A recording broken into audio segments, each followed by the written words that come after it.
नमस्कार साथियों, मैं रितेश आप लोग को अपने YouTube चैनल पीसीएस सॉल्यूशन 360 पर स्वागत करता हूं। दोस्तों आज हम लोग डे 49 देखेंगे और डे 50 भी इसी वीडियो में देखेंगे। तो हम लोग इकोनॉमिक के सेक्शन कर रहे हैं जिसमें आज नेशनल इकोनॉमिक सर्वे पढ़ेंगे, राष्ट्रीय आर्थिक सर्वेक्षण पढ़ेंगे। हम लोगों ने बिहार आर्थिक सर्वेक्षण पढ़ लिया और बिहार बजट भी पिछले वीडियो में पढ़ लिया था, जो कि 47 नंबर का दिन और 48 नंबर का दिन था। आज हम लोग 49-50 को पढ़ेंगे, है ना। तो चलिए, हमने बेसिक्स कंसेप्ट तो आप लोग को बता दिया था। हम लोग डायरेक्ट क्वेश्चन की तरफ मूव करते हैं और देखते हैं कि पहला क्वेश्चन क्या कह रहा है। सबसे पहला क्वेश्चन कह रहा है कि भारत का आर्थिक सर्वेक्षण रिपोर्ट 2023-24 वित्त मंत्री द्वारा संसद में कब पेश किया गया। तब वो पेश किया गया 22 जुलाई 2024 को। भारत का आर्थिक सर्वेक्षण, हाँ, भारत का आर्थिक सर्वेक्षण कब पेश किया गया वित्त मंत्री के द्वारा संसद में, तो 22 जुलाई 2024 को। और आर्थिक समीक्षा 2023-24 को वित्त मंत्री द्वारा कितने अध्यायों में बांटकर संसद में पेश किया। तो कितने अध्यायों में, 13 अध्यायों में बांटकर पेश किया।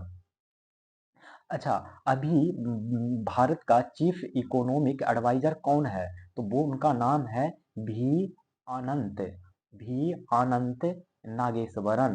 क्या नाम है, नागेश्वरन। ठीक है, ये नाम है।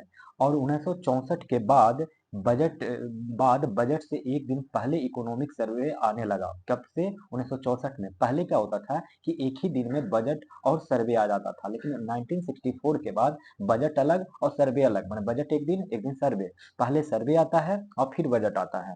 पहले सर्वे में मतलब पिछले साल का अपना रिपोर्ट कार्ड दिखाया जाता है, फिर बजट में वादे किए जाते हैं। मतलब पहले जैसे देखते हैं आप लोग का पहले रिजल्ट आता होगा तो पहले बताते होंगे देखिए मेरा ये रिजल्ट खराब हो गया, फिर आप लोग बताते होंगे अगले साल से कि देखिए अपने एग्जाम में हम लोग ये करने वाले हैं। अगला प्रश्न, आर्थिक समीक्षा 2023-24 के अनुसार वित्त वर्ष 2024-25 में आर्थिक वृद्धि दर कितना प्रतिशत रहने का अनुमान है। तो वो अनुमान है 6.5 से लेके 7%। फिर से देखिए, आर्थिक समीक्षा समीक्षा 2023-24 के अनुसार वित्त वर्ष 2024-25 में आर्थिक वृद्धि दर कितना प्रतिशत रहने का अनुमान है। तो 6.5 से 7%। कितना, 6.5 से 7%। कितना है, 6.5 से 7% है। वित्त मंत्री अभी कौन है, तो निर्मला सीतारमन द्वारा प्रस्तुत वर्तमान आर्थिक सर्वेक्षण के अनुसार वित्त वर्ष 2023-24 में जीडीपी ग्रोथ रेट कितना प्रतिशत रहने का अनुमान है। तो वो रहने का अनुमान है 8.2%। वित्त मंत्री द्वारा प्रस्तुत वर्तमान आर्थिक सर्वेक्षण के अनुसार वित्त वर्ष 2023-24 में जीडीपी ग्रोथ रेट कितना प्रतिशत रहने का अनुमान है, 8.2%। कितना, 8.2%। अगला प्रश्न कह रहा है कि आर्थिक समीक्षा 2023-24 के अनुसार कोविड-19 के बाद वास्तविक जीडीपी में वित्त वर्ष 2020 की तुलना में वित्त वर्ष 2024 में कितना प्रतिशत अधिक था। तो वो अधिक था दोस्तों 20%। आर्थिक समीक्षा 2023-24 के अनुसार कोविड-19 के बाद वास्तविक जीडीपी में वित्त वर्ष 2020 की तुलना में वित्त वर्ष 2024 में कितना प्रतिशत अधिक रहा, तो 20%। नेक्स्ट प्रश्न कह रहा है कि वर्तमान आर्थिक समीक्षा 2024 माने 2023-24 के अनुसार वित्त वर्ष 2025 में भी मजबूत विकास की संभावनाएं हैं। यह निम्नलिखित में किस पर निर्भर करेगा। क्वेश्चन कह रहा है कि जो 2023-24 के अनुसार उसमें भी निर्मला सीतारमन ने कहा कि 2025 में भी मजबूत विकास होगा। तो कह रहा है कि ये विकास की संभावना तो है, लेकिन ये संभावना किस पे निर्भर करता है। ये इसलिए निर्भर करता है कि अगर भारत में राजनीतिक स्थिति सही होना चाहिए, जलवायु संकट ना आ जाए। जैसे कोरोना की स्थिति आ जाएगा तो क्या करिएगा, पूरा भारत को लॉकडाउन करना पड़ेगा। तो फिर कैसे हमारा अर्थव्यवस्था मजबूत होगा और नहीं विकास होगा। और वित्तीय बाजार भी जोखिम में नहीं आना चाहिए। कहिएगा कि ये कैसे होता है, तो जैसे अभी आपने देखा था कि माने अमेरिका के एक कोर्ट ने अडानी पे अरेस्ट वारंट निकाल दिया था, माने गिरफ्तार करने के लिए आदेश दे दिया था। और वैसी स्थिति में अडानी के बहुत सारे शेयर धड़ाम से नीचे गिर गए, जिस वजह से क्या हुआ, वित्तीय स्थिति भारत का वो घाटा लग गया। और वो पैसा असल में किसका था, लग तो रहा था कि अदानी का पैसा, अदानी का शेयर गिर गया, लेकिन वो उसने जो पैसा इन्वेस्ट किया है वो इंडियन ही लोग तो इन्वेस्ट किए थे। तो इंडियन जनता का ना पैसा चला गया। तो ऐसे नहीं होने चाहिए, वित्तीय बाजार जोखिम में ज्यादा नहीं होना चाहिए। हालांकि जोखिम जब तक लीजिएगा नहीं तो विकास कैसे करिएगा। आप ज़्यादा सेफ में नहीं रह सकते हैं। आर्थिक समीक्षा के अनुसार वित्त वर्ष 2023-24 में खुदरा महंगाई में औसतन कितने प्रतिशत की कमी दर्ज की गई है? आर्थिक समीक्षा के अनुसार वित्त वर्ष 2023-24 में खुदरा महंगाई में औसतन कितने प्रतिशत की कमी दर्ज की गई है? तो वो 5.4% की। आर्थिक समीक्षा के अनुसार वित्त वर्ष 2023-24 में खुदरा महंगाई में औसतन कितने प्रतिशत की कमी दर्ज की गई है? तो वो कितना कमी दर्ज की गई है? तो 5.4%। कितना कमी दर्ज की गई है? 5.4%। ठीक है। अब हम लोग देखेंगे अगला प्रश्न। कह रहा है कि आर्थिक सर्वेक्षण के अनुसार 2023-24 के तहत आरबीआई के अनुसार आरबीआई को इस बार आरबीआई के अनुसार अनुमान से पूछ रहा है कि वित्त वर्ष 2025 और 26 में माने 2 साल के लिए पूछ रहा है, एक 2025 और एक 2026। कह रहा है कि खुदरा महंगाई कितना होने का अनुमान है। आरबीआई के अनुसार बोल रहा है कि खुदरा महंगाई कितना होगा। तो वित्त आरबीआई ने कहा है कि 2025 के लिए जो होगा खुदरा महंगाई 4.5% होगा और 2026 में खुदरा महंगाई 4.1% रहेगा। 4.1% 2026 के लिए और 2025 के लिए 4.5%। हम लोग क्वेश्चन नंबर 9 में आएंगे कि आईएमएफ के अनुसार भारत का खुदरा मुद्रास्फीति दर वित्त वर्ष 2023-24 में कितने प्रतिशत रहने का अनुमान है? किसके अनुसार? आईएमएफ के अनुसार भारत का खुदरा मुद्रास्फीति दर 2023 में कितना 24 में कितना अनुमान रहने का अनुमान है? तो वो अनुमान लगाया है आईएमएफ ने 4.6%। कितना आईएमएफ ने ये आईएमएफ के अनुसार कितना अनुमान लगाया है? तो 4.6%। आर्थिक सर्वेक्षण 2023-24 के अनुसार निम्नलिखित में से कौन सा कथन सत्य है? तो इसमें से बताना कि कौन सा कथन सत्य है। तो आईएमएफ कहता है कि वित्त वर्ष 2025 में खुदरा मुद्रास्फीति दर 4.2% रहने का अनुमान है। बिल्कुल। तो 2025 में कितना बता रहा है? तो 4.2। यहाँ पर 2025 का मतलब समझना है कि ये वित्त वर्ष 2024-25 के बारे में बात कर रहा है। तो 2025 में खुदरा मुद्रास्फीति दर कितना रहने का अनुमान है? 4.2। विश्व बैंक ने भी वित्त वर्ष 2024 और 2025 में मुद्रास्फीति दर में कमी का अनुमान लगाया है। विश्व बैंक ने भी क्या किया है कि वित्त वर्ष 2024 और 2025 में मुद्रास्फीति दर में कमी का अनुमान लगाया है। आर्थिक सर्वेक्षण के अनुसार वित्त वर्ष 2023-24 में बेरोजगारी दर कितने प्रतिशत दर्ज की गई है? तब वो दर्ज की गई है 6.7%। आर्थिक सर्वेक्षण के अनुसार 2023-24 वित्त वर्ष में बेरोजगारी दर कितने प्रतिशत अनुमान के दर्ज की गई है? 6.7%। आर्थिक सर्वेक्षण 2023-24 के अनुसार निम्नलिखित में से कौन सा कथन सत्य है? देखिए कौन सा कथन सत्य है। कह रहा है कि 2022-23 में जो युवा बेरोजगारी दर है वो 10% है। वित्तीय वर्ष 2022-23 में कितना? 22-23 में युवा बेरोजगारी दर कितना था? 10%।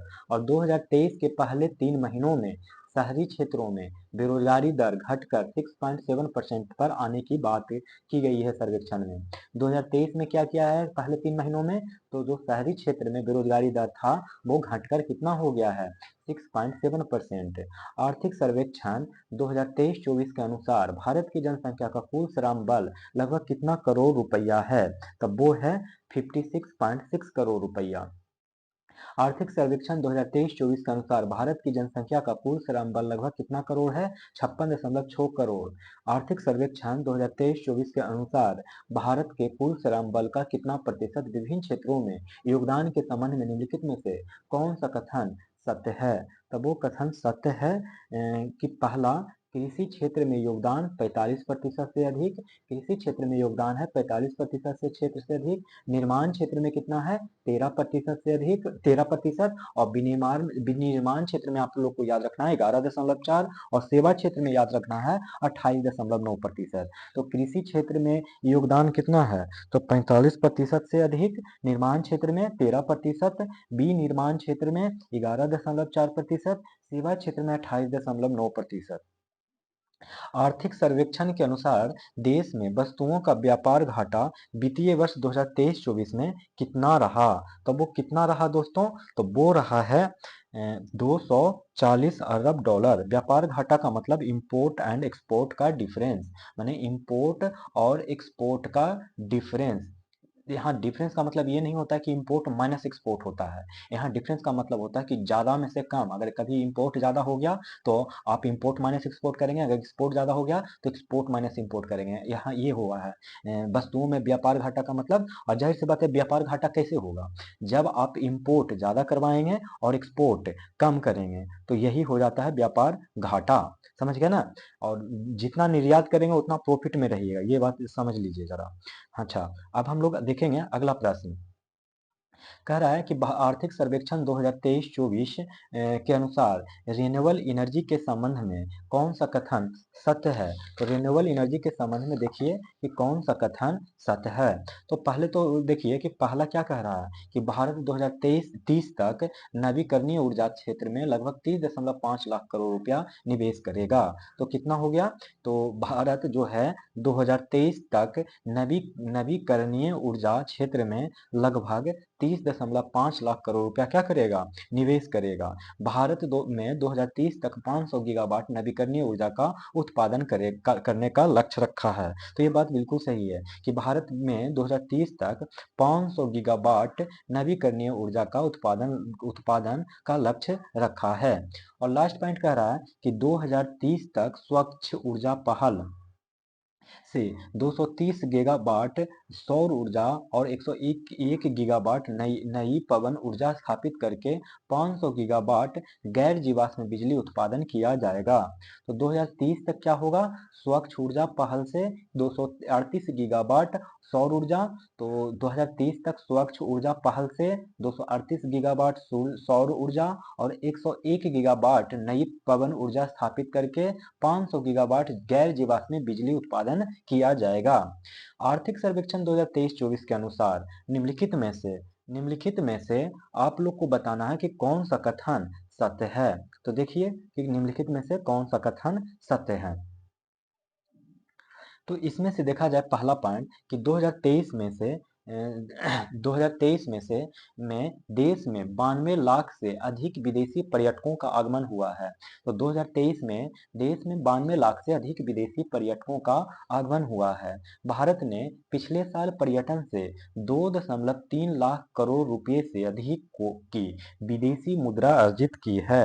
तो भारत ने पिछले साल पर्यटन से 2.3 लाख करोड़ रुपए से अधिक की विदेशी मुद्रा अर्जित की है। और लास्ट में कि विश्व पर्यटन प्राप्तियों में देश की विदेशी मुद्रा आय का हिस्सा वर्ष 2022 में 1.58% हो गया है। विश्व पर्यटन प्राप्तियों में देश की विदेशी मुद्रा आय का हिस्सा 2022 में 1.5% हो गया है। फिर से ये इस चीज को याद कर लीजिए। आर्थिक सर्वेक्षण 2023-24 के अनुसार कि 2023 में क्या हुआ है कि देश में 92 लाख से अधिक विदेशी पर्यटकों का आगमन हुआ है। देश में कितना विदेशी पर्यटक आए हैं, तो 92 लाख आए हैं। और भारत ने पिछले साल पर्यटन से कितना लाख करोड़ रुपया कमाया है, तो 2.3 लाख करोड़ रुपया से अधिक की विदेशी मुद्रा अर्जित की है। तो बहुत ज्यादा है ना। विश्व पर्यटन प्राप्तियों में देश की विदेशी मुद्रा आय का हिस्सा वर्ष 2022 में 1.58% हो गया है। तो ये बात सही था। अगला हम लोग प्रश्न देखेंगे, क्वेश्चन नंबर 18। कह रहा है कि आर्थिक सर्वेक्षण 2023-24 के अनुसार ई कॉमर्स उद्योग वर्ष 2030 तक कितना अमेरिकी डॉलर पार करने का उम्मीद है। तो वो जो उम्मीद है दोस्तों 350 अरब डॉलर का है।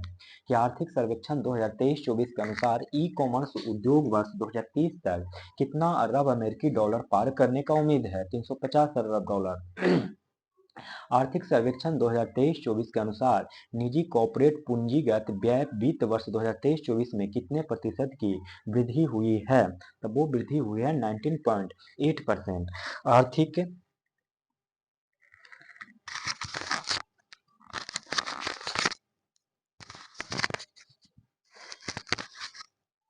आर्थिक सर्वेक्षण 2023-24 के अनुसार निजी कॉर्पोरेट पूंजीगत व्यय वित्त वर्ष 2023-24 में कितने प्रतिशत की वृद्धि हुई है, तो 19.8% की।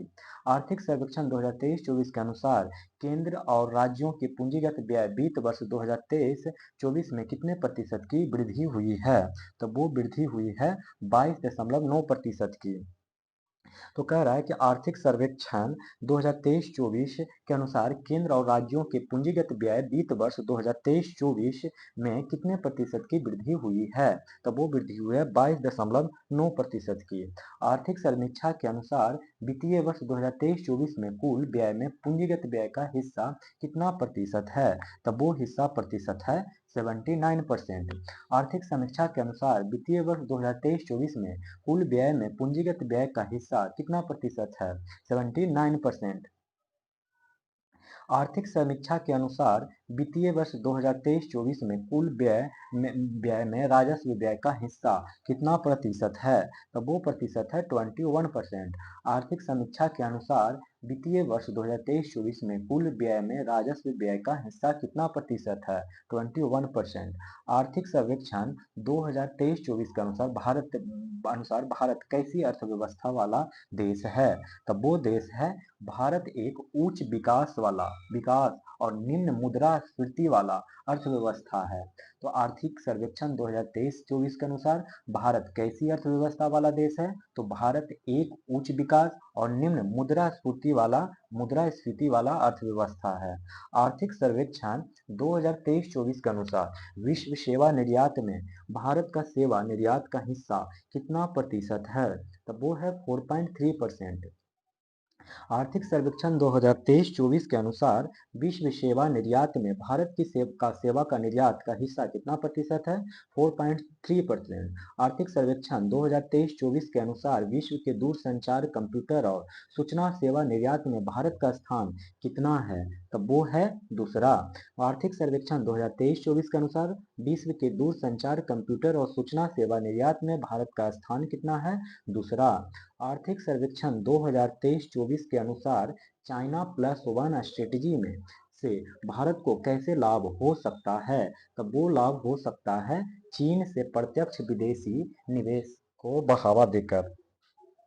आर्थिक सर्वेक्षण 2023-24 के अनुसार चाइना प्लस वन स्ट्रेटजी से भारत को कैसे लाभ हो सकता है। तो चीन से प्रत्यक्ष विदेशी को बढ़ावा देकर। और चीन से आयात बढ़ाकर आपको कैसे हो सकता है भारत को लाभ, आप खुद ही सोच लीजिए। तो अगला प्रश्न, आर्थिक सर्वेक्षण 2023-24 के अनुसार ऊर्जा दक्षता में सुधार हेतु उठाए गए कदम कौन से हैं। तो उठाने वाले कदम कौन से हैं ऊर्जा दक्षता सुधार में। तो वो है पर्यावरण के लिए जीवन शैली मिशन, पर्यावरण के लिए जीवन शैली मिशन, प्रदर्शन उपलब्धि और व्यापार, ऊर्जा संरक्षण भवन संहिता, शून्य लेबलिंग कार्यक्रम। पर्यावरण के लिए जीवन शैली मिशन, प्रदर्शन उपलब्धि और व्यापार, ऊर्जा संरक्षण भवन संहिता, शून्य लेबलिंग कार्यक्रम। पीएम सूर्य घर योजना से कितना गीगावाट सौर कैपेसिटी जुड़ने की उम्मीद है। तो वो उम्मीद है 30 गीगावाट। पीएम सूर्य घर योजना से कितने गीगावाट सौर कैपेसिटी जुड़ने की उम्मीद है। तो 30 गीगावाट। आर्थिक सर्वेक्षण 2023-24 के अनुसार पीएम सूर्य घर योजना के संबंध में निम्न में से कौन सा कथन सत्य है। तो वो कथन सत्य है कि इसके तहत पीएम सूर्य घर योजना क्या है योजना, पीएम सूर्य घर योजना। इसके तहत क्या होगा कि 1 करोड़ परिवारों को हर महीने 300 यूनिट तक मुफ्त बिजली उपलब्ध कराना है। इसके तहत क्या होगा कि 1 करोड़ परिवारों को हर महीने 300 यूनिट तक मुफ्त बिजली उपलब्ध कराना है। इस योजना से लगभग 17 लाख रोजगार सृजित होगा। इस योजना से लगभग 17 लाख रोजगार सृजित होगा। इस योजना के क्रियान्वयन से 720 मिलियन टन CO2 समतुल्य उत्सर्जन में कमी होगी। इस योजना के क्रियान्वयन से 720 मिलियन टन CO2 समतुल्य ऊर्जा की कमी होगी। तो इतनी पॉइंट आप लोग याद रखेंगे। हम लोग देखेंगे अगला प्रश्न। अगला प्रश्न कह रहा है कि आर्थिक सर्वेक्षण के अनुसार आर्थिक सर्वेक्षण 2023-24 के अनुसार मत्स्य पालन क्षेत्र में 2014-15 और 2022-23 के बीच स्थिर मूल्य पर कितने प्रतिशत की चक्रवृद्धि वार्षिक दर से बढ़ा है। तब वो कितना बढ़ा है तो वो बढ़ा है 8.9%। आर्थिक सर्वेक्षण 2023-24 के अनुसार मत्स्य पालन क्षेत्र में 2014-15, 2022 और 2022-23 के बीच स्थिर मूल्य पर कितने प्रतिशत की चक्रवृद्धि वार्षिक दर से बढ़ा है? 8.9%। आर्थिक सर्वेक्षण 2023-24 के अनुसार देश में हर साल कितने लाख लोगों को रोजगार देने की जरूरत है? तो वो कितना रोजगार देने की जरूरत है? तो 78.5 लाख रोजगार देने की आवश्यकता है। आर्थिक सर्वेक्षण 2023-24 के अनुसार वित्त वर्ष 2024 के अंत तक कृत्रिम बुद्धिमत्ता, इंटरनेट ऑफ थिंग्स, रोबोटिक्स और नैनो टेक्नोलॉजी में कितने डीपीआईटी मान्यता प्राप्त स्टार्टअप होंगे? तो वो होंगे 13,000। आर्थिक सर्वेक्षण 2023-24 के अनुसार आर्थिक सर्वेक्षण 23-24 के अनुसार 24 के अनुसार वित्त वर्ष 2024 के अंत तक कृत्रिम बुद्धिमत्ता, इंटरनेट ऑफ थिंग्स, रोबोटिक्स और नैनो टेक्नोलॉजी में कुल कितने डीपीआईटी मान्यता प्राप्त स्टार्टअप होंगे? तो वो कितने हैं? वो है 13,000। देखेंगे 33 नंबर कि आर्थिक सर्वेक्षण के अनुसार वित्त वर्ष 2014 से 24 के बीच राष्ट्रीय राजमार्ग निर्माण की औसत गति कितना गुना बढ़ गया है? तब वो बढ़ गया है 3 गुना। आर्थिक सर्वेक्षण के अनुसार वित्त वर्ष 2014 से 24 के बीच राष्ट्रीय राजमार्ग निर्माण की औसत गति कितना गुना बढ़ गया है? तो 3 गुना। आर्थिक सर्वेक्षण के अनुसार वित्त वर्ष 2020 से 24 के बीच रेलवे पर पूंजीगत व्यय में कितने प्रतिशत की वृद्धि हुई है? तो वो वृद्धि हुई है 77%।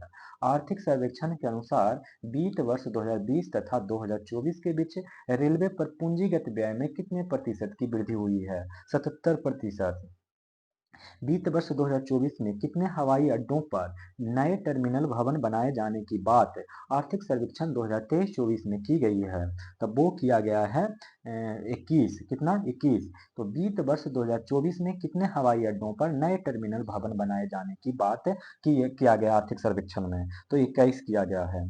आर्थिक सर्वेक्षण 2023-24 के अनुसार भारत वर्ष 2024 तक गैर जीवाश्म ईंधन आधारित ऊर्जा स्रोतों से कितने प्रतिशत संचयी बिजली स्थापित क्षमता प्राप्त करने का लक्ष्य रखा है? तो वो लक्ष्य रखा है 50%।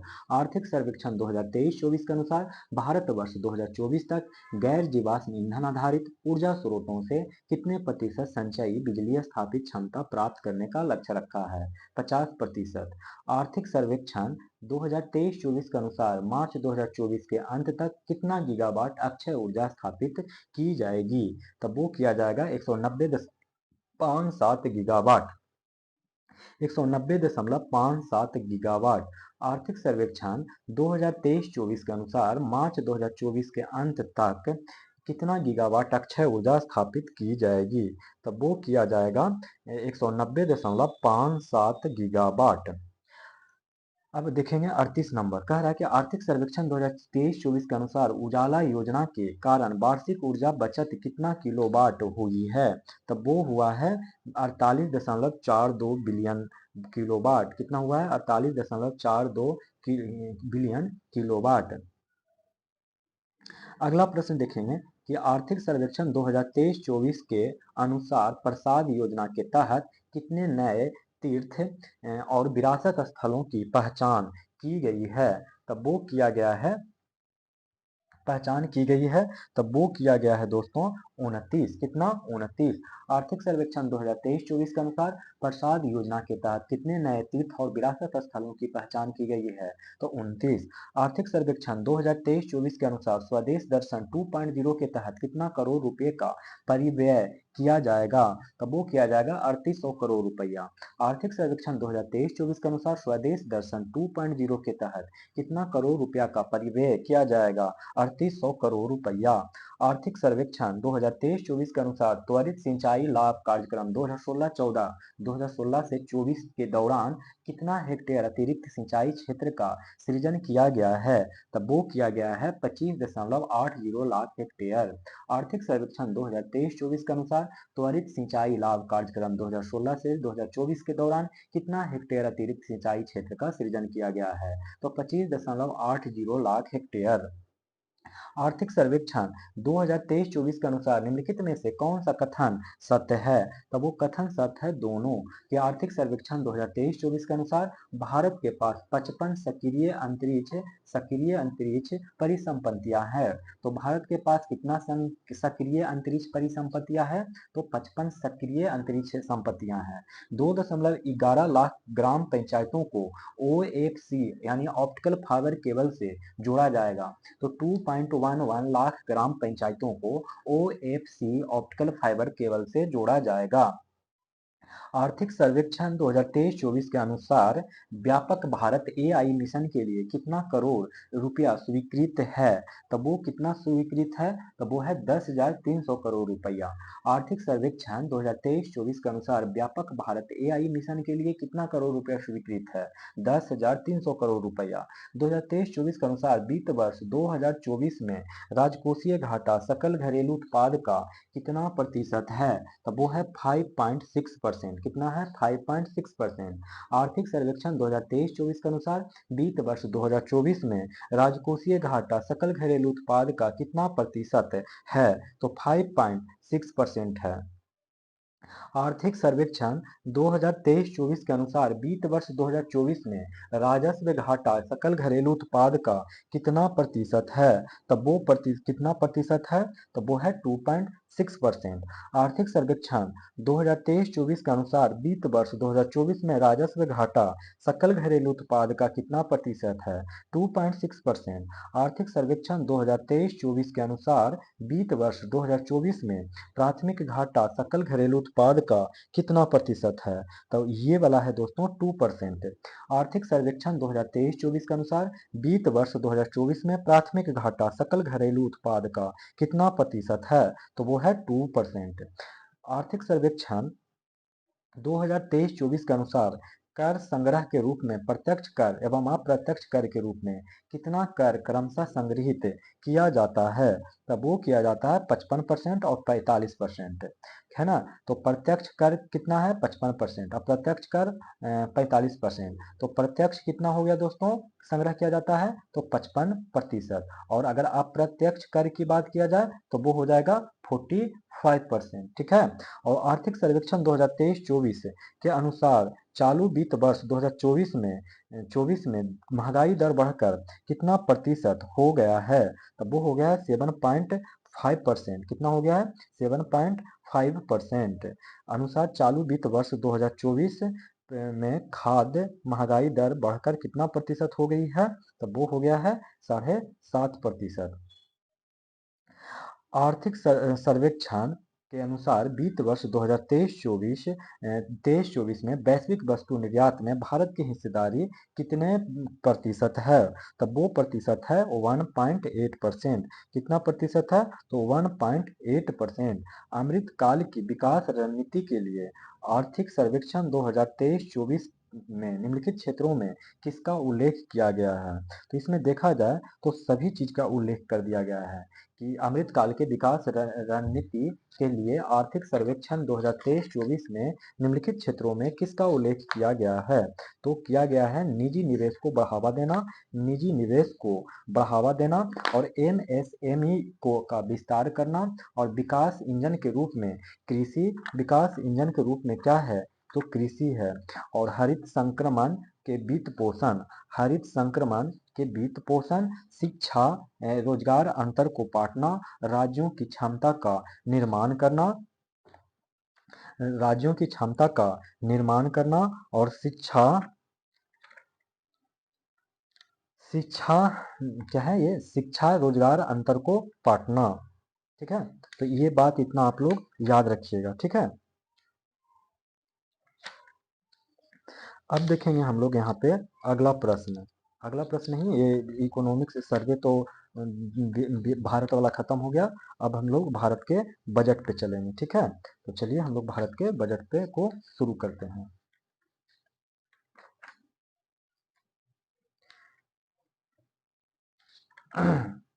चलिए,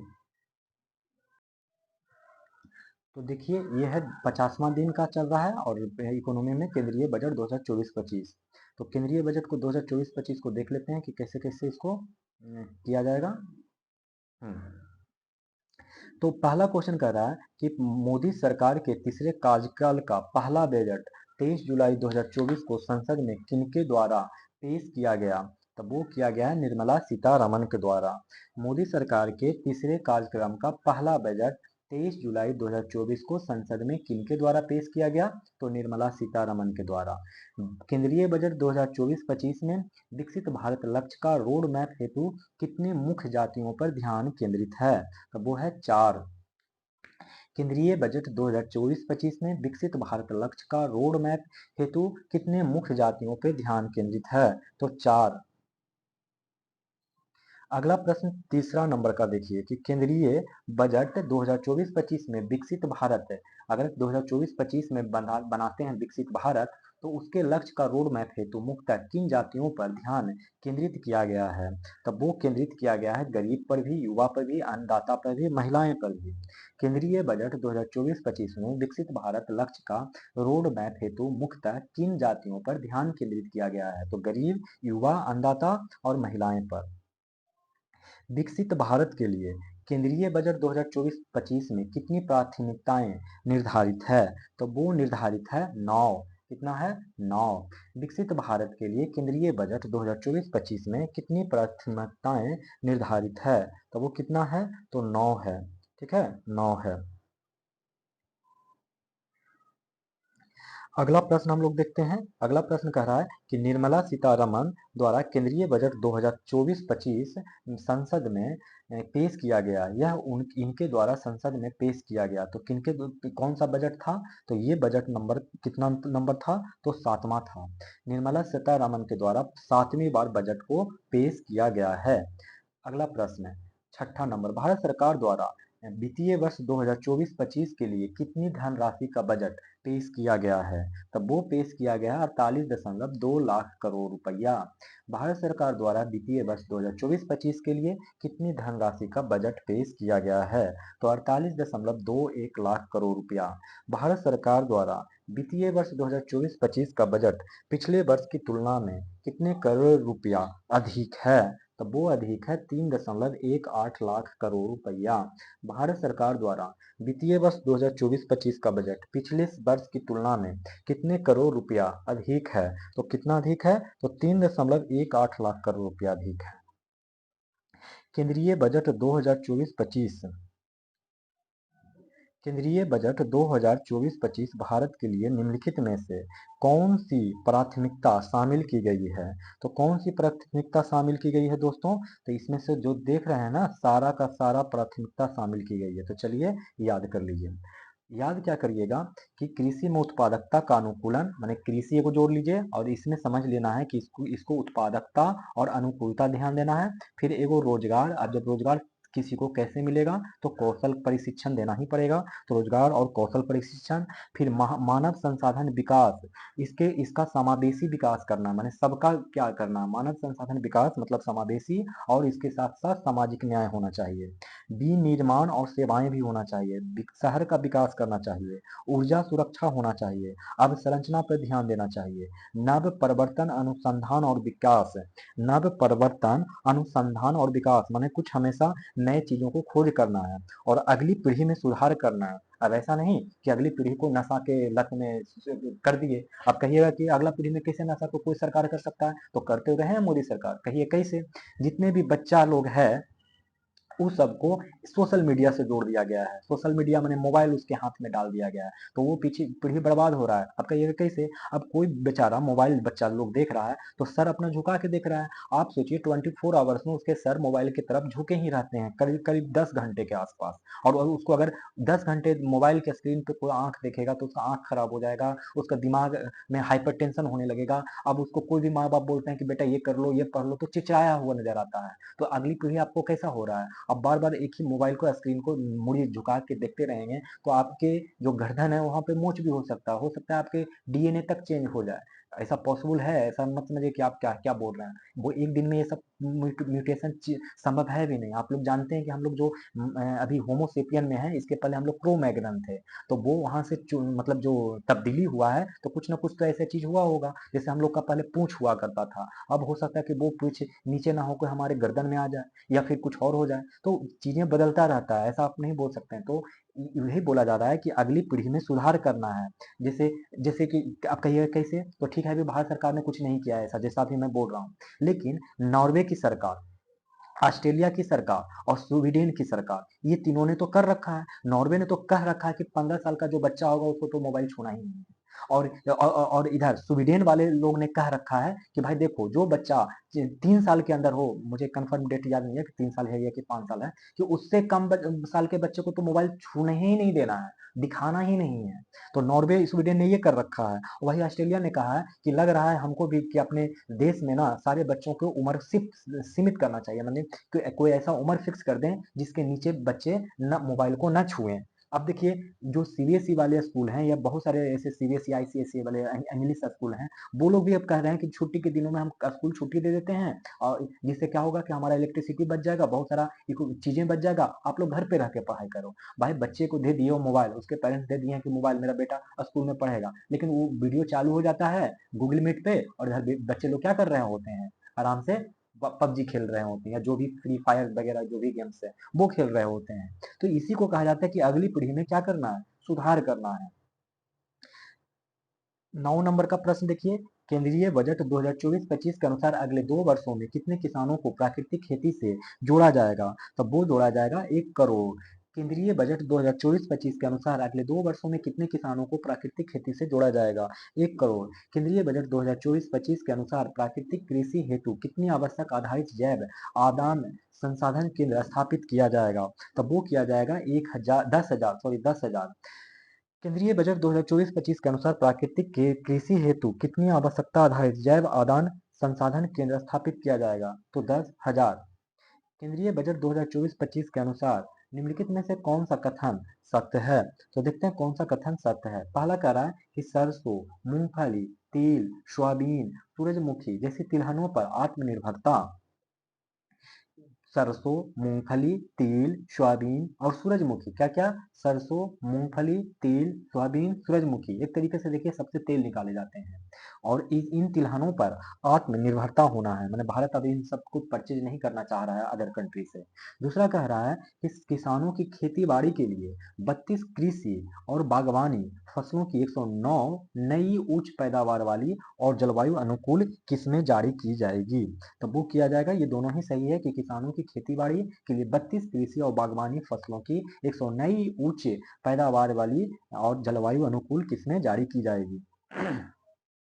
केंद्रीय बजट 2024-25 के अनुसार कृषि में उत्पादकता और अनुकूलता हेतु झींगा खेती प्रसंस्करण और निर्यात के लिए किस माध्यम से वित्त पोषण की सुविधा उपलब्ध कराई जाएगी? तब वो कराई जाएगी नाबार्ड। केंद्रीय बजट 2024-25 के अनुसार कृषि में उत्पादकता और अनुकूलता हेतु झींगा खेती प्रसंस्करण और निर्यात के लिए किस माध्यम से वित्त पोषण की सुविधा उपलब्ध कराई जाएगी? तो नाबार्ड। डिजिटल सार्वजनिक अवसंरचना डीपीआई के संबंध में निम्नलिखित में से कौन सा कथन सत्य है? तो देखिए ये कौन सा कथन सत्य है। पहला कह रहा है डिजिटल सार्वजनिक अवसंरचना के बारे में, देखिए डिजिटल सार्वजनिक अवसंरचना यानी डीपीआई, ठीक है ना, डिजिटल सार्वजनिक संरचना, इसके तहत 3 वर्षों में किसानों और उनकी जमीन को शामिल किया जाएगा। इसके तहत 3 वर्षों में किसानों और उनके जमीन को शामिल किया जाएगा। दूसरा, 400 जिलों में डिजिटल फसल सर्वेक्षण किया जाएगा। 400 जिलों में क्या किया जाएगा? तो डिजिटल फसल सर्वेक्षण किया जाएगा। और जन समर्थन आधारित किसान क्रेडिट कार्ड जारी किया जाएगा। तो जन समर्थन आधारित किसान क्रेडिट कार्ड क्या किया जाएगा? जारी किया जाएगा। केंद्रीय बजट 2024-25 के अनुसार कितने प्रतिशत भारतीय मौजूदा समय में कृषि क्षेत्र में काम कर रहे हैं? तो वो काम कर रहे हैं 45%। केंद्रीय बजट 2024-25 के अनुसार कितने प्रतिशत भारतीय मौजूदा समय में कृषि क्षेत्र में काम कर रहे हैं? तो 45%। केंद्रीय बजट 2024-25 के अनुसार देश की जीडीपी में कृषि क्षेत्र का कितना प्रतिशत योगदान है? तो वो योगदान है 18.1%। केंद्रीय बजट 2024-25 के अनुसार देश की जीडीपी में कृषि क्षेत्र का कितना प्रतिशत योगदान है? तो 18.1%। केंद्रीय बजट 2024-25 में अगले 5 वर्षों में रोजगार सृजन तथा कौशल प्रशिक्षण हेतु कितने रुपए का बजटीय प्रावधान है? तो वो प्रावधान है 2 लाख करोड़ रुपया। केंद्रीय बजट 2024-25 में अगले 5 वर्षों में रोजगार सृजन तथा कौशल प्रशिक्षण हेतु कितने रुपए का बजटीय प्रावधान है? 2 लाख करोड़ रुपया। अगला प्रश्न कह रहा है केंद्रीय बजट 2024-25 के अनुसार निम्नलिखित में कौन सा कथन सत्य है? तो वो कथन सत्य है, सभी का सभी कथन सत्य है। देखिए कह रहा है कि देश के शिक्षण संस्थानों में उच्चतर शिक्षा हेतु 10 लाख रुपए तक के ऋण के लिए वित्तीय सहायता मिलेगी। तो ये सही है कि देश के शिक्षण संस्थानों में उच्चतर शिक्षा हेतु 10 लाख रुपए तक के ऋण के लिए वित्तीय सहायता मिलेगी। सही है। 20 लाख युवाओं को अलग अलग क्षेत्रों में 5 साल तक निपुण बनाया जाएगा। 20 लाख युवाओं को अलग अलग क्षेत्रों में 5 साल तक निपुण बनाया जाएगा। 1000 आईटीआई को अपग्रेड किया जाएगा। 1000 आईटीआई को अपग्रेड किया जाएगा। केंद्रीय बजट 2024-25 का विषय निम्नलिखित में किस पर केंद्रित है? केंद्रीय बजट 2024-25 का विषय निम्नलिखित में से किस पर केंद्रित है? तो वो केंद्रित है सभी पर, रोजगार पर, एमएसएमई पर, कौशल पर, मध्यम वर्ग पर। रोजगार पर, एमएसएमई पर, कौशल पर, मध्यम वर्ग पर। पूर्वोदय योजना की चर्चा केंद्रीय बजट 2024-25 में किया गया। यह निम्नलिखित में से किस राज्य को कवर करेगा? तो ये कवर करेगा किसको? 1 2 3 4 को, माने बिहार, झारखंड, पश्चिम बंगाल, आंध्र प्रदेश को कवर करेगा। पूर्वोदय योजना की चर्चा केंद्रीय बजट 2024-25 में किया गया। यह निम्नलिखित में से किस राज्य को कवर करेगा? तो बिहार, झारखंड, पश्चिम बंगाल और आंध्र प्रदेश को कवर करेगा। केंद्रीय बजट 2024-25 में एनपीएस वात्सल्य की चर्चा की गई। यह निम्नलिखित में से किससे संबंधित है? तो वो संबंधित है नाबालिग से। केंद्रीय बजट 2024-25 में एनपीएस वात्सल्य की चर्चा की गई है। यह निम्नलिखित में से किससे संबंधित है? तो नाबालिग से संबंधित है।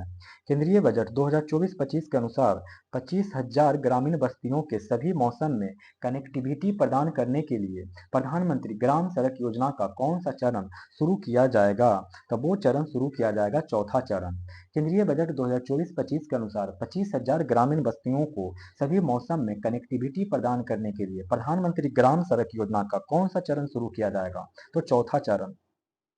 केंद्रीय बजट 2024-25 के छठी प्राथमिकता ऊर्जा सुरक्षा के तहत पीएम सूरज घर मुफ्त बिजली योजना से संबंधित है। निम्नलिखित में से कौन सा प्रावधान किया गया है? तो वो प्रावधान किया गया है केवल दूसरा, पहला नहीं। माने 10 लाख घरों को मुफ्त बिजली नहीं दिया जाएगा, 1 करोड़ घरों को। कितना? 1 करोड़ घरों पर। ठीक है। हर महीने 300 यूनिट तक मुफ्त बिजली दिया जाएगा। ये बात सही है कि 300 यूनिट तक बिजली मुफ्त दिया जाएगा। केंद्रीय बजट 2024-25 में निम्नलिखित में से किन वस्तुओं पर सीमा शुल्क कम किया गया है? तो वो कम किया गया है तीनों का तीनों, सोना, चांदी, प्लेटिनम। केंद्रीय बजट 2024-25 में निम्नलिखित में से किन वस्तुओं पर सीमा शुल्क कम किया गया है? सोना, चांदी, प्लेटिनम।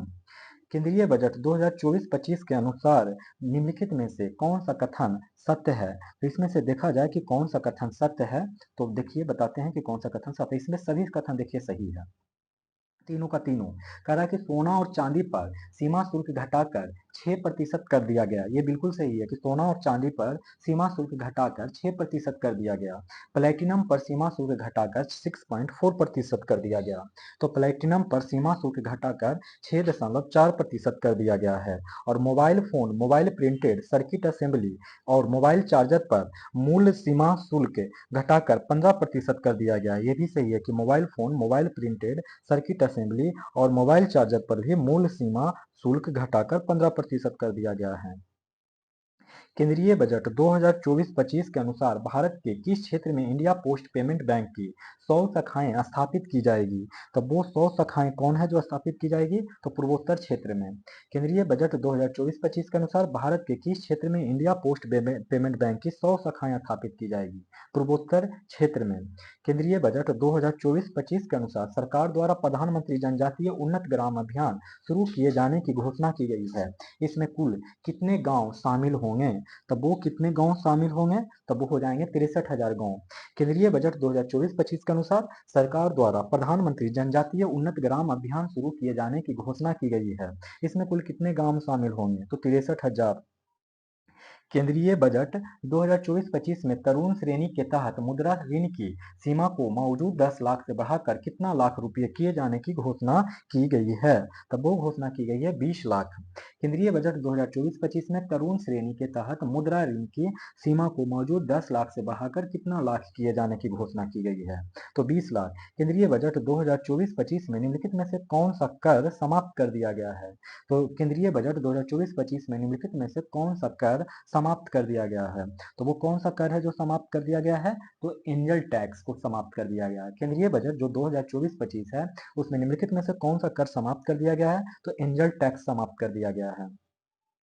केंद्रीय बजट जो 2024-25 है उसमें विदेशी कंपनियों पर कॉर्पोरेट टैक्स की दर 40% से घटाकर कितना प्रतिशत कर दिया गया है? तब वो कर दिया गया है 35%। केंद्रीय बजट 2024-25 में विदेशी कंपनियों पर कॉर्पोरेट टैक्स की दर 40% से घटाकर कितना प्रतिशत कर दिया गया है? 35%। केंद्रीय बजट 2024-25 में मानक कटौती प्रावधान के संबंध में निम्नलिखित तथ्यों पर विचार कीजिए। तो विचार करिएगा तो ये दोनों ही सही होगा कि नई कर व्यवस्था चुनने वाले वेतनभोगी कर्मचारियों के लिए मानक कटौती 50,000 से बढ़ाकर 75,000 रुपया हो गई है। नई कर व्यवस्था चुनने वाले वेतनभोगी कर्मचारियों के लिए मानक कटौती 50,000 से बढ़ाकर 75,000 रुपया हो गई है।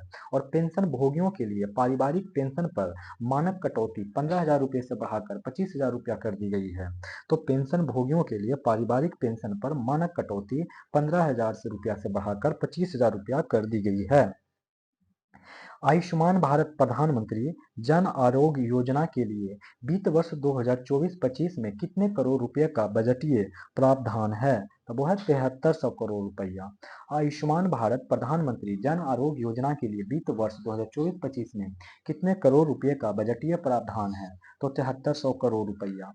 केंद्रीय बजट 2024-25 में 27 नए शहरों में मेट्रो की शुरुआत का लक्ष्य रखा गया है। इसके लिए कितने करोड़ का बजटीय प्रावधान है? तब वो प्रावधान है 213,36 करोड़ रुपए का। केंद्रीय बजट 2024-25 में 27 नए शहरों में मेट्रो की शुरुआत का लक्ष्य रखा गया है। इसके लिए कितने करोड़ रुपए का बजटीय प्रावधान है? तो 213,36 करोड़ रुपए का।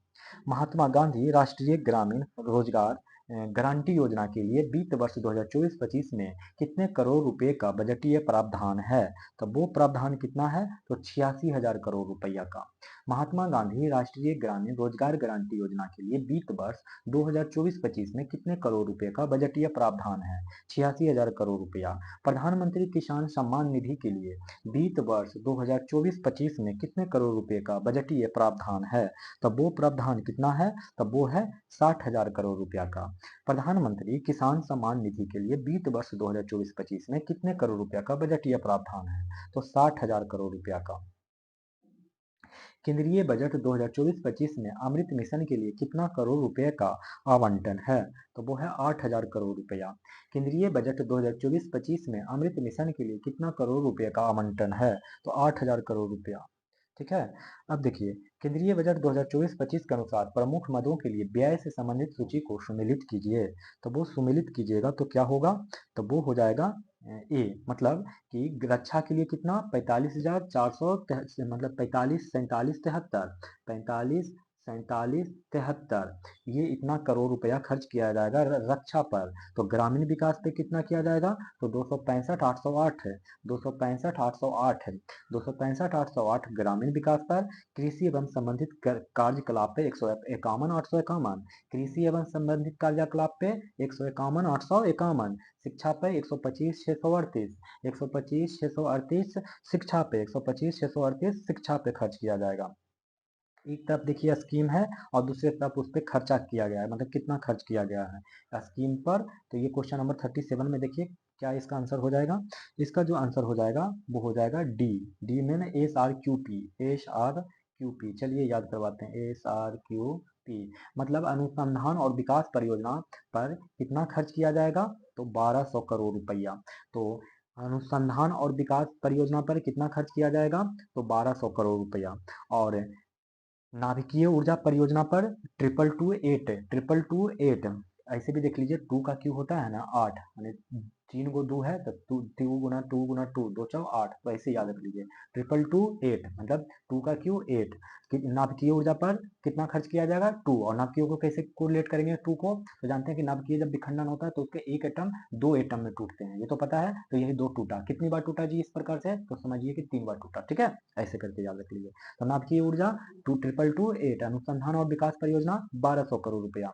और सेमी कंडक्टर का विकास और डिस्प्ले विनिर्माण कितना होगा, तो 6903 पे सेमी कंडक्टर का विकास और डिस्प्ले विनिर्माण में कितना करोड़ रुपया खर्च किया जाएगा, तो 6903 रुपया करोड़ रुपया।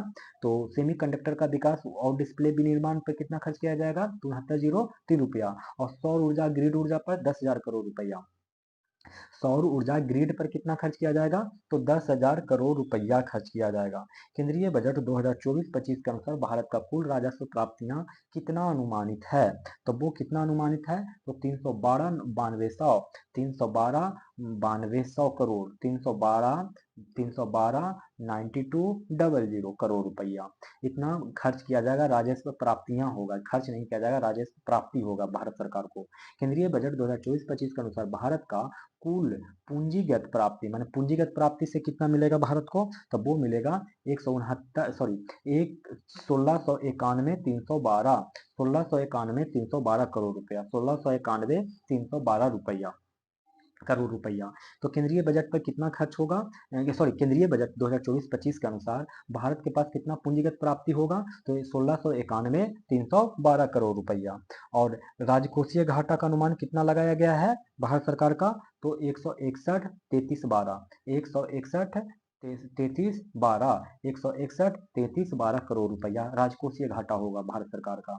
भारत सरकार का राजकोषीय घाटा कितना होगा, तो 161 करोड़ रुपया। और बताना है अब आपको कि प्राथमिक घाटा क्या होगा, तो प्राथमिक घाटा जो होगा दोस्तों वो हो जाएगा 450 372 करोड़ रुपया, 450 372 करोड़ रुपया प्राथमिक घाटा होगा। और राजस्व कुल राजस्व घाटा का अनुमान कितना लगाया गया है, तो कुल राजस्व घाटा होने का जो अनुमान है वो 580 201 करोड़ रुपया, 580 201 करोड़ रुपया। कुल राजस्व घाटा कितना होगा, प्राथमिक घाटा तो हो जाएगा 450 करोड़ रुपया। राजस्व घाटा कितना होगा, तो 580 201 करोड़ रुपया। केंद्रीय बजट 2024-25 के अनुसार कुल प्रभावी राजस्व घाटा कितना होगा। अब पूछ रहा है कुल प्रभावी राजस्व घाटा कितना होगा, पूछ रहा है कि अब बताइए कि कुल प्रभावी राजस्व घाटा कितना होगा, तो बताइए कितना होगा, तो 189 423, 189 करोड़ रुपया। तो प्रभावी राजस्व घाटा कितना होगा भाई, तो वो हो जाएगा 189 423 करोड़ रुपया। तो बताइए कुल प्रभावी राजस्व घाटा कितना होगा, कुल प्रभावी राजस्व घाटा का अनुमान कितना लगाया गया है, तो 189 423 याद हो गया। चलिए अगला याद करिए, भारत का कुल राजस्व व्यय बताइए कितना है, तो अनुमानित है, तो भारत का कुल राजस्व व्यय कितना है ये बताइए। तो कुल राजस्व जो व्यय होगा वो होगा 370 9401, माने 3709 401, 3709 401 करोड़ रुपया, 3709 401 करोड़ रुपया, 3709 401 करोड़ रुपया, 3709 401 करोड़ रुपया। याद हुआ तो बोलिए जल्दी से हाँ, कि हाँ हमको याद हो गया, बोलिए जल्दी से फटाक से, याद हुआ सर कि नहीं याद हुआ। तो केंद्रीय बजट 2024-25 के अनुसार भारत का कुल राजस्व व्यय अनुमानित है, कितना अनुमानित है, तो वो अनुमानित है 3709 401 करोड़ रुपया, 3709 401 करोड़ रुपया, 3709 401 करोड़ रुपया। अब तो याद हो गया होगा ना। केंद्रीय बजट 2024-25 के अनुसार भारत का कुल पूंजीगत व्यय अनुमानित है। अब बताना है पूंजीगत व्यय, तो पूंजीगत व्यय कितना है, तो पूंजीगत जो व्यय है वो है, देखिए कितना, खाली वन वन है, 1 2 3 4 5 6 7, 7 बार 1, 7 बार 1, 3 4 3 7, 7 बार 1 7, चिन कटोरिया खेल लीजिए, 4 5, हम लोग बचपन में बहुत खेलते थे चिन कटोरिया, 7 वो 1 दे दीजिएगा, देखिए इतना ही है पूंजीगत व्यय, जितना एक है लिख बोल दीजिएगा, इसको आसान करना, आसान है याद करना। 46 में बढ़ते हैं, कह रहा है कि अनुसार बताइए कौन सा सही है। तो राजकोषीय घाटा जीडीपी का कितना अनुमान है, तो 4.9% अनुमानित है। कितना अनुमानित है राजकोषीय घाटा, तो 4.9% अनुमानित है। राजकोषीय घाटा परसेंटेज में बताइए, तो 4.9। राजस्व घाटा परसेंटेज में बताइए, तो 1.8। राजस्व घाटा बताइए परसेंटेज में, तो 1.8%। राजस्व घाटा बताइए, तो 1.8%। राजस्व घाटा बताइए, 1.8%। राजस्व घाटा बताइए, तो 1.8%। प्राथमिक घाटा बताइए परसेंटेज के टर्म में, तो 1.4%। प्राथमिक घाटा कितना है होगा, होने का अनुमान है, तो 1.4%। और प्रभावी राजस्व घाटा जीडीपी का कितना होगा, 0.6% अनुमानित है। कितना होगा प्रभावी राजस्व घाटा, तो वो हो जाएगा 0.6% होने का अनुमान है।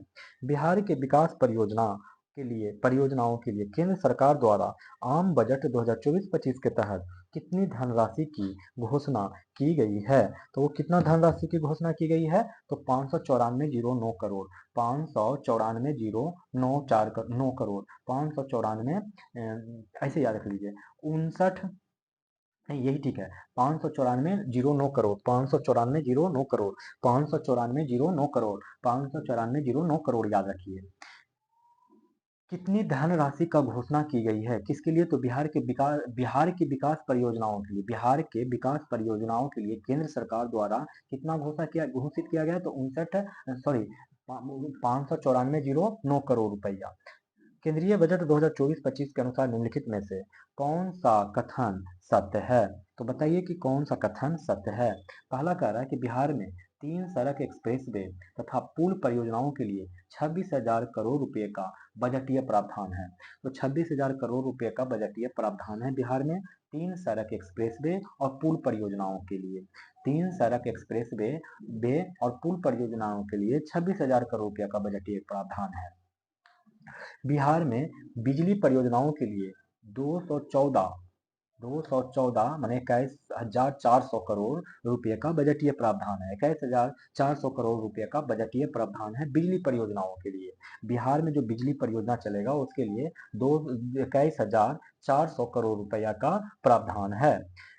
केंद्रीय बजट 2024-25 के तहत बिहार में 3 नए कॉरिडोर का निर्माण किया जाएगा। निम्नलिखित में से कौन सा कॉरिडोर शामिल नहीं है, देखिए कोसी मेची लिंक कॉरिडोर ये शामिल नहीं है, बाकी विष्णुपद अमृतसर राजगीर ये है। तो विष्णुपद मंदिर महाबोधि मंदिर कॉरिडोर एक हो गया, विष्णुपद मंदिर और महाबोधि मंदिर कॉरिडोर एक हो गया, और अमृतसर कोलकाता औद्योगिक कॉरिडोर दूसरा हो गया, राजगीर में सप्तऋषि कॉरिडोर तीसरा हो गया, राजगीर में सप्तऋषि कॉरिडोर तीसरा हो गया, लेकिन कोसी मेची लिंक कॉरिडोर नहीं है।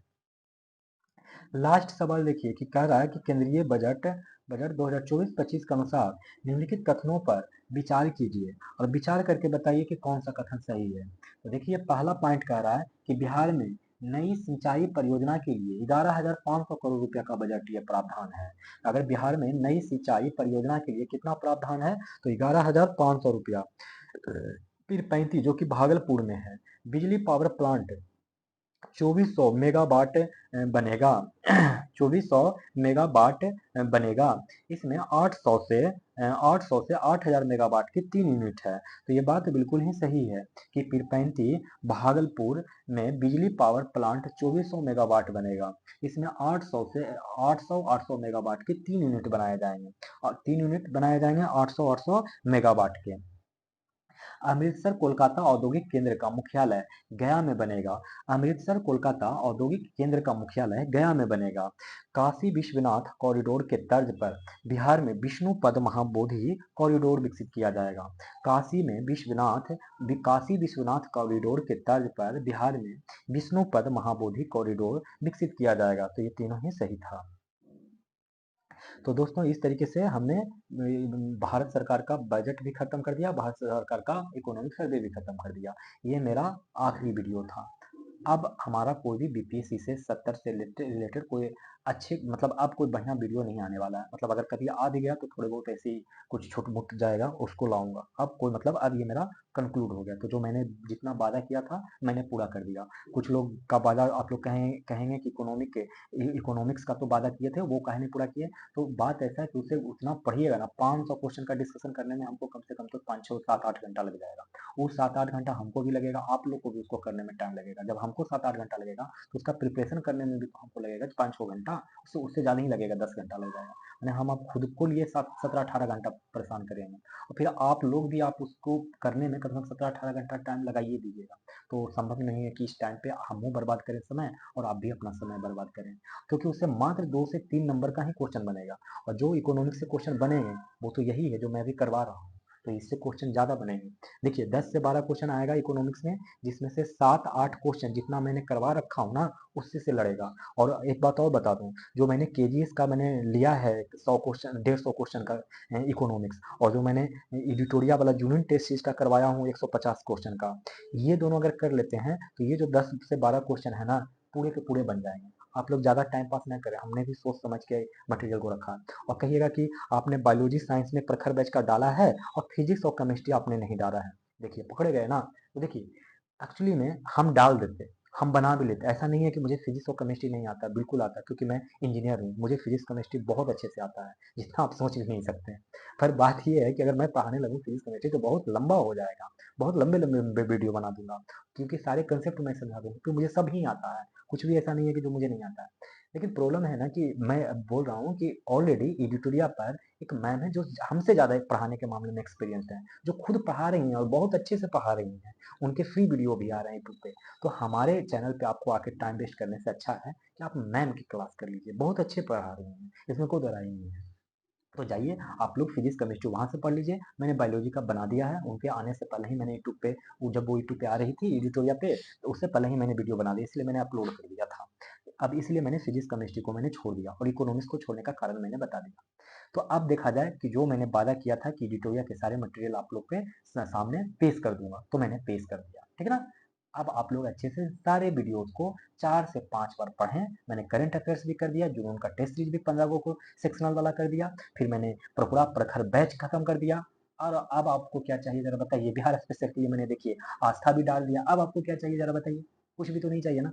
चलिए आप लोग बढ़िया से पढ़िए और 13 दिसंबर को एकदम जी जान से लगा के पढ़िए, और 13 दिसंबर को आप लोग अच्छे से एग्जाम दीजिए और आप लोग सफलता प्राप्त करिए। और मेरे कमेंट बॉक्स में एकदम कमेंट लगा दीजिए कि कितने लोगों का रिजल्ट हुआ। मैं ये जानता हूँ कि अगर आप लोग जितने मेरे वीडियो हैं पड़ा हुआ यूट्यूब पे, बहुत ही अच्छा वीडियो है। मतलब मैं ये समझ रहा हूँ जितने यूट्यूब पे आ रहे हैं, आने के लिए तो बहुत सारे अच्छे अच्छे वीडियो आ रहे हैं, लेकिन कम समय में बहुत ही सुलझे तरीके से सारे क्वेश्चन को डिस्कस कर देना ये बहुत कम ही लोग कर पाए हैं। जिनके पास समय ज़्यादा ले लेते हैं, कंटेंट कम देते हैं, मैंने समय भी कम लिया है, कंटेंट भी डिलीवर बहुत ज़्यादा किया हूँ, और कुछ जगह पे याद करने का तरीका भी समझाया हूँ। तो आप लोग अच्छे से देखिए और कमेंट बॉक्स में कमेंट करिएगा कि कैसे एग्जाम्स गया और क्या रिजल्ट होने वाला है, कितना स्कोर आप ला रहे हैं, क्या फायदा हो रहा है कि नहीं। तो मैंने करंट अफेयर्स भी आप लोग को डाल ही दिया हूँ, है ना, बिहार स्पेशल भी डाल दिया हूँ, सब कुछ पैक है। अब बस मेरे वीडियो को आपको देखने की जरूरत है। तो सबको मिलते हैं, अगर आप लोग को पसंद आ रहा हो तो लाइक करें, चैनल पे नए हो तो चैनल को सब्सक्राइब करें, और दोस्तों को भी मेरा चैनल शेयर कर दें दोस्तों, क्योंकि आप लोग शेयर करेंगे तो मेरा मेरा जो परिवार है पीसीएस सोल्यूशन 360 का वो बड़ा होगा, और जैसे जैसे बड़ा होगा तो मुझे मोटिवेट होगा, मैं और भी वीडियो बनाऊंगा, नए नए तरीके का बनाऊंगा, जो आप लोग को, जो जितने लोग पीसीएस का तैयारी करते हैं उन लोग को फायदा होगा। और मैं बहुत अच्छे अच्छे बना भी सकता हूँ, लेकिन मेरे पास थोड़ी इक्विपमेंट भी की कमी है, समय की भी कमी है, तो आप लोग समझ सकते हैं मैं भी एक स्टूडेंट हूँ, मैं कोई बहुत बड़ा टीचर तोप नहीं हूँ। तो बस समझ लीजिए कि आप लोग अपना बड़ा भाई हमको मानते हैं, बड़े भाई समझ लीजिए। तो इस तरीके से पढ़िए, और all the best for the BPSC 70th exam. हम लोग मिलेंगे 70th के एग्जाम के बाद, 14 दिसंबर के बाद मिलेंगे, एक वीडियो छोटा सा बना देंगे कि आप लोग का एग्जाम कैसा गया, वहाँ पे आप लोग सब अपना अपना बात शेयर कर दीजिएगा। तो धन्यवाद, ऑल द बेस्ट।